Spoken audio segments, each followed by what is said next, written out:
And probably the biggest topic that I could touch on in this entire video is the military's plans for 2025 and moving forward. And those plans, in general terms, is to...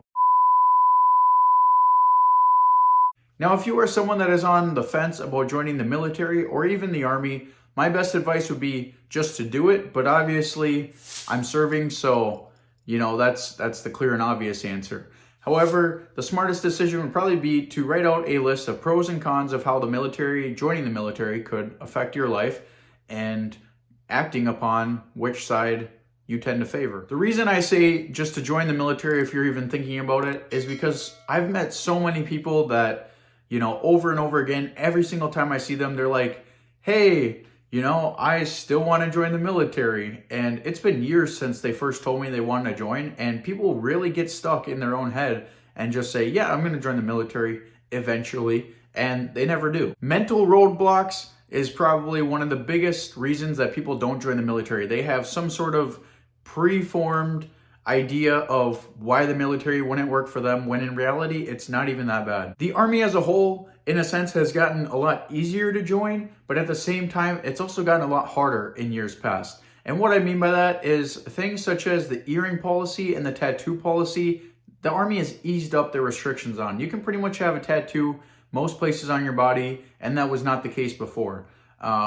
Just as long as it's not really violent or doesn't portray anything bad. And earrings, girls can now wear earrings, which they couldn't do before. So that's why I would say that it's easier to join. There are more people that are able to join because of tattoos and maybe wanting to wear their earrings, but tattoos is something that's permanent and stays on you. Even if you get it removed, it's still there kind of.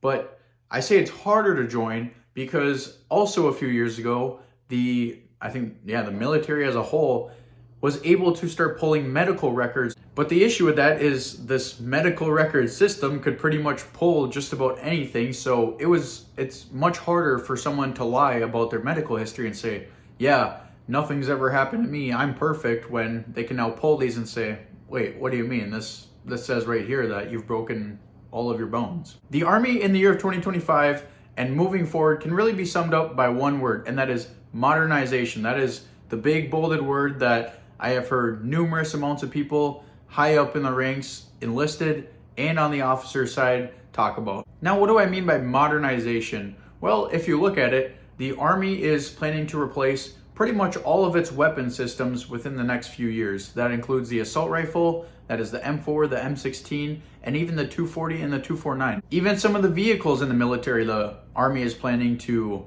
replace or make better. They've kind of always tried to do that. However, replacing the Humvee with the JLTVs was a major change that has happened as of recent. And some things that have already happened that have kind of started these efforts is the entire fitness test changed a few years ago. It used to be the APFT. It used to be just push-ups, sit-ups, and a 2-mile run. And now it's 6 events, still with a 2-mile run. So that entire thing has changed. And even the individual weapons qualification changed entirely too. They switched up how they did that, and it is much different than how it used to be. I've already touched on it in another video, but I just want to mention it here again. The Army is also planning on paying its soldiers up to about like 14 to 15% more, taking effect on April 1st of 2025, and that really benefits E1 to E4 soldiers. So again, if you're someone that's thinking about joining, you're going to make more money than if you were someone who had joined last year.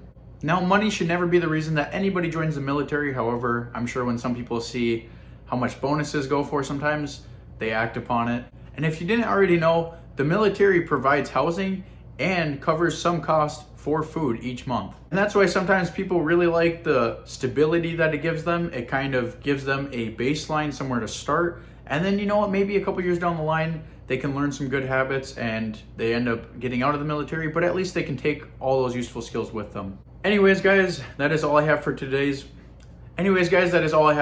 video. My name is Sean Millett. Thank you so much for watching. Enjoy the rest of your day. Peace out. My new merch is now live on seanmillett.myshopify.com. Make sure to go check those out. There's 3 different t-shirt designs, and I plan on making some more in the future. I had some fun making them. Hey, thanks for making it to the end of the video. If you'd like to subscribe to the channel, click right about here. And if you'd like to watch one video of mine, you can click right about here. And if you'd like to watch a different video of mine, you can click right about here.